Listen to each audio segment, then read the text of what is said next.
Hey guys, what's going on? So today I have the Blackview BV5500 Plus.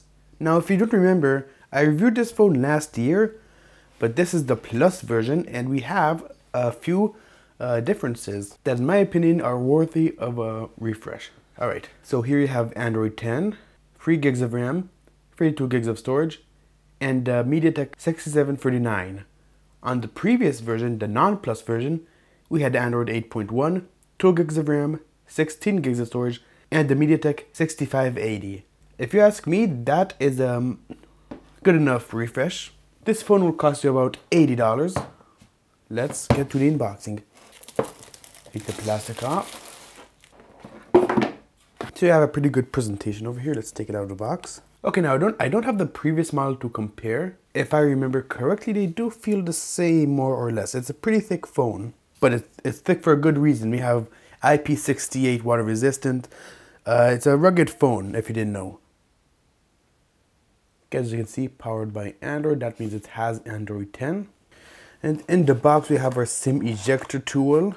And we have a thank you note. This is new, okay. DJ is known for doing this, but now Blackview is doing it as well, so that's nice. We have an extra screen protector over here. Our charging cable, this is micro USB, not USB-C, but I can forgive them for that. We have our charging brick that does feel light. These are the specs of the power brick, if anyone was wondering. And we have some headphones as well, but I do not have much hopes for them. Okay, this is our typical startup menu. We have, as you can see, a top and bottom bezel, but you're not going to be buying this phone for the looks, all right? You want durability. You want durability, and durability you are going to get.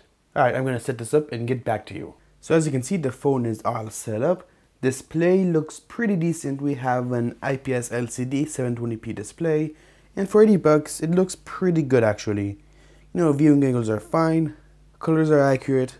As you can see, all around the phone we have these flaps for the headphone jack, SIM slot, and our power slot. Basically, every single port has a little flap that helps with water resistance. Now, I said this before and I'll say it again. I do not like the MediaTek 6739. I think it's a failed chip. It's pretty slow. It's usable, but it's pretty slow. The Play Store has already crashed multiple times on me.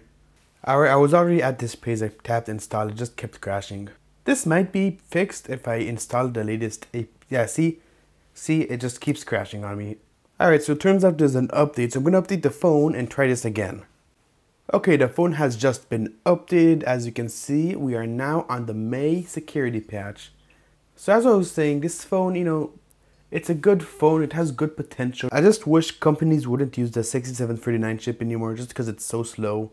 And this is a relatively new chip. It came out like a year ago or 2 years ago. So as you can see, we are now on the latest update. We're gonna try installing apps again and see if it crashes or not. Looks like that system update fixed it. Alright, so we have a bunch of pre-installed apps over here. We have Toolbag, BV family, which is I guess Blackview family, emergency alerts, pretty good amount of bloatware. Let's see if we can. Keep Notes is actually a good app. Can't. Okay, these apps, you can't uninstall them. We have no app drawer, as you can see, but it's pretty strange because Blackview used to have this feature. I don't know why they're removing it now. Yep, I know it. Look at how laggy that is.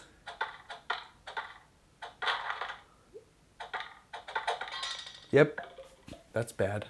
Alright, we have disabled ads because these ads cause a lot of lag for these cheaper, lower end phones most of the time. But that doesn't help us here. Yep, just look at that. Yeah, it's still lagging.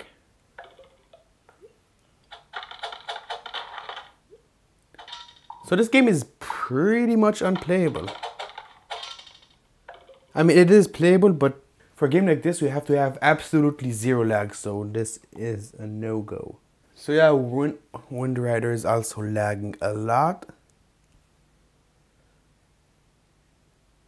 Look at that stutter. I mean, I guess if you really wanted to, you could play this game, but you're not really gonna enjoy it. Okay, to summarize guys, do not get this phone for gaming, not even light games, because this phone can't handle it at all. Okay, we are gonna go to YouTube and test out the speaker.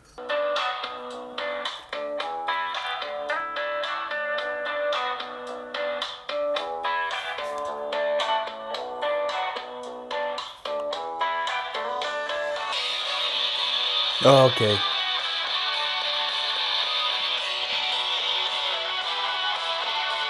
Okay, so the speaker was perfectly fine there in the beginning, but when it got to this part, there was a bit of distortion. So the speaker, you know, it's not perfect, of course, because of the price. But for $80, I'd say it's decent, maybe slightly below average.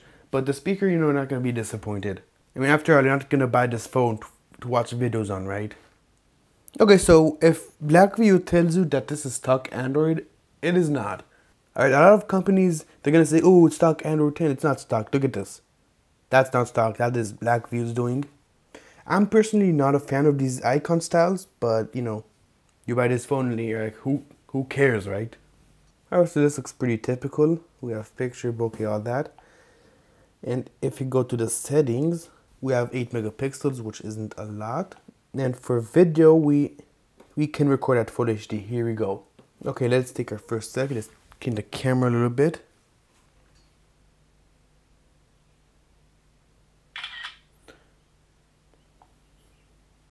Okay, let's go outside.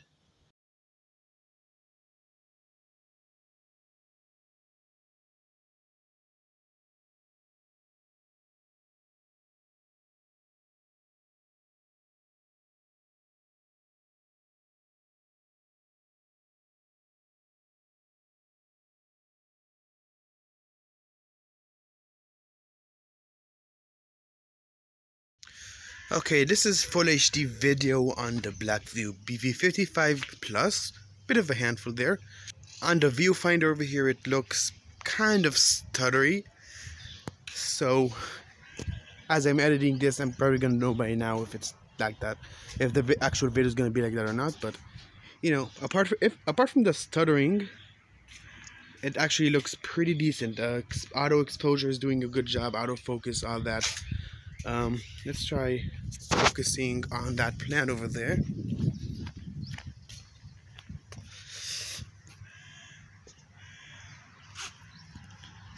Okay. Alright, I'm not touching anything. That is the autofocus on its own. Looks pretty good. And look at that, someone parked in front of my driveway.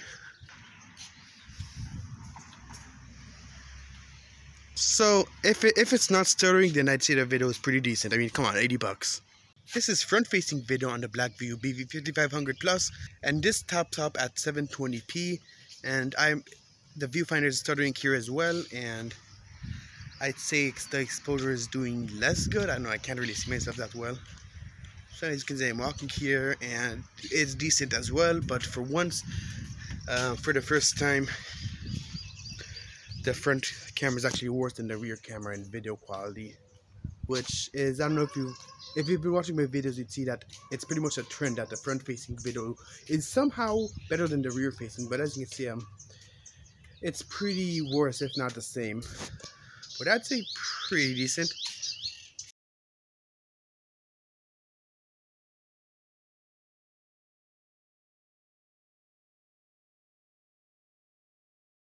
Okay, so there you have it, guys. That is pretty much it. This is the BV5500 Plus. And before we wrap this video up, we're gonna go into the settings and see if we missed anything extra. So I can't see much here. Nope, looks pretty decent.